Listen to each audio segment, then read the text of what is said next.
बहू के हाथ। घर की बहू शीना को इस बात का बड़ा घमंड था कि जिस काम में वो हाथ डालती थी वो काम अच्छा हो ही जाता है। शीना की हर बात में हाथ का इस्तेमाल जरूर होता था। एक दिन शीना का पति आकाश उससे कहता है, कल जो वो भिंडी बनाई थी ना तुमने, वाह वाह वाह, मजे आ गए। मैंने अपने हाथों से बनाई थी। मेरे हाथों में वैसे भी जादू है, जिस चीज को छू लेती हूँ सोना बन जाती है। अब ये थोड़ा ज्यादा हो रहा है। मतलब अगर हर चीज को छू के सोना ही बना देती हो तुम, तो हमारे नाम के पीछे भी अंबानी लगा देते हम। चुप रहो, मुंह पे हाथ रख लो, कुछ भी बोलते रहते हो। शीना की सास बगिया से पूजा के लिए फूल चुन रही थी।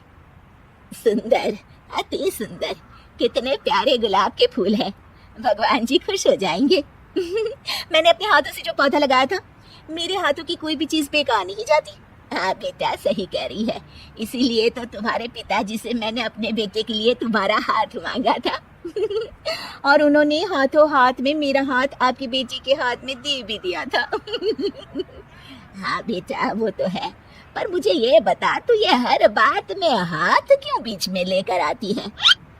माँ जी, पंडित जी ने हाथ मेरा देखकर नैनीताल में कहा था कि मेरे हाथ जगन्नाथ हैं, मेरे हाथों से कभी कोई काम नहीं बिगड़ेगा, तो मेरे हाथों की तारीफ तो मुझे करनी पड़ेगी ना। हाँ हाँ, ठीक ही कह रही हो वैसे, तो मिलाओ हाथ इसी बात पर। शीना को न सिर्फ इस बात पे गर्व था कि उसके हाथ से सब अच्छा होता है, बल्कि घर के सारे काम भी वो पहले अपने हाथ से करती, फिर कोई दूसरा उन कामों को कर पाता। एक दिन शीना कपड़े धो रही थी। अरे घर में वॉशिंग मशीन है तो सही, खुद क्यों थक रही हो? कपड़े पहले मेरे हाथ से धुलेंगे, फिर वॉशिंग मशीन से। पहले हाथ की सफाई, फिर मशीन की धुलाई। अगर आज डाकू गब्बर सिंह होता ना, तो वो ये हाथ मुझे दे दे ठाकुर, तुमसे जरूर कहता, और मैं तो दिलवा भी देता तुम्हारे हाथ। हर एक काम में हाथ बटाओ, ज्यादा जुबान न चलाओ, वरना दूंगी एक उल्टे हाथ से। क्या दोगी? कपड़े दूंगी, लो निचोड़ो। ऐसे ही एक दिन, अरे बहू, ये सोफे पर चढ़कर हाथ से पंखा क्यों घुमा रही हो? माँ जी, क्योंकि मेरे हाथ से घूमेगा तो ज्यादा अच्छे से हवा देगा। अरे बेटा, फिर तो तुम गाड़ी का पहिया भी हाथ से घुमा के मायके जाया करो। एक बार आकाश ने घर पर कार लाने की बात छेड़ी। माँ, सोच रहा हूँ कि एक कार लेकर आता हूँ। ले ले बेटा, क्यों नहीं? अरे पैसे हो तो हवाई जहाज भी ले लेना। हाँ, पैसा तो हाथ का मेल है, ले लेते हैं। इस हाथ पैसे देंगे, उस हाथ कार ले लेंगे। मुझे तो लगता है कि बहू कार भी अपने हाथों से धक्का लगाकर घर लाएगी। वो तो नहीं करूंगी, लेकिन सबसे पहले स्टीयरिंग पर हाथ मैं ही लगाऊंगी, ताकि गाड़ी का आना शुभ हो। अरे घर ले आने तो दो, फिर हाथ लगा लेना। लेकिन शीना नहीं मानती। अगले दिन ही सब कार लेने जाते हैं। शीना सेल्समैन से कहती है, भैया ये कार बहुत पसंद है, पैक कर दो।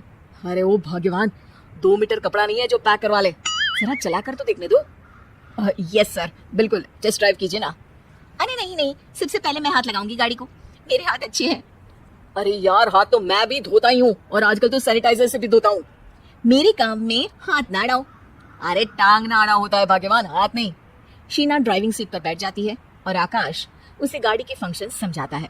देखो शीना, ध्यान रखना, ये है स्टीयरिंग, इसे राइट लेफ्ट जाएंगे, ये है एक्सेलरेटर, इससे स्पीड कंट्रोल कर सकते हैं, और उसी के पास में है ब्रेक, जो तुम्हारी जुबान में शायद मिसिंग है। ठीक है, ज्यादा भी सिखाने की जरूरत नहीं है। मेरी माँ तो कहती है कि मैं अगर अपनी शुभ हाथ लगा दूं तो जग घूम जाए, तो ये स्टीयरिंग क्या चीज है? शीना गाड़ी स्टार्ट कर देती है और स्टीयरिंग को घुमाते हुए एक्सेलरेटर पर धीरे से पैर रखती है, और शोरूम के बाहर के एरिया में ही गाड़ी घूमने लगती है, जहाँ दूसरी गाड़ियाँ भी रखी है। देखा मेरे हाथों का कमाल। अब ब्रेक दबा दो, आगे गाड़ी है। शीना आगे गाड़ी देखकर घबरा जाती है और पाँव गलती से एक्सेलरेटर पर पड़ जाता है। कार आगे खड़ी एक बड़ी गाड़ी में घुस जाती है। दोनों कार से उतरते हैं। सेल्समैन भागते हुए आता है। अरे 7 लाख की गाड़ी खरीदने आए थे और 15 लाख की गाड़ी ठोक दी। Oh my God. आकाश की माँ, आकाश और शीना घबरा जाते हैं। इतना सारा पैसा कहाँ से आएगा? तभी वहाँ मैनेजर भी आ जाता है, पूरा माजरा समझता है। अरे टेंशन मत लीजिए, गाड़ियों का इंश्योरेंस था, अब जो कार लेने आए थे वही खरीद लीजिए। पर मैडम, जब तक आप सीख ना ले तब तक गाड़ी मत चलाइएगा। अभी तो आपने गाड़ी बस ठोकी है, जिसका बीमा भी था, लेकिन सड़क पे चलते हर इंसान का बीमा नहीं होता। अरे मेरे हाथों से चुक भी गया ना तो उसकी जिंदगी बन जाएगी, और अगर चला भी गया तो स्वर्ग ही पाएगा। मैनेजर साहब, मेरे हाथ में कोई दिक्कत नहीं है, वो तो बस पाँव गलत जगह पर चला गया था। शीना की बात सुनकर आकाश अपना सर पीटता है और उसकी सास अपने हाथ से खुद का मुंह छिपा लेती है और मैनेजर हाथ जोड़कर माफी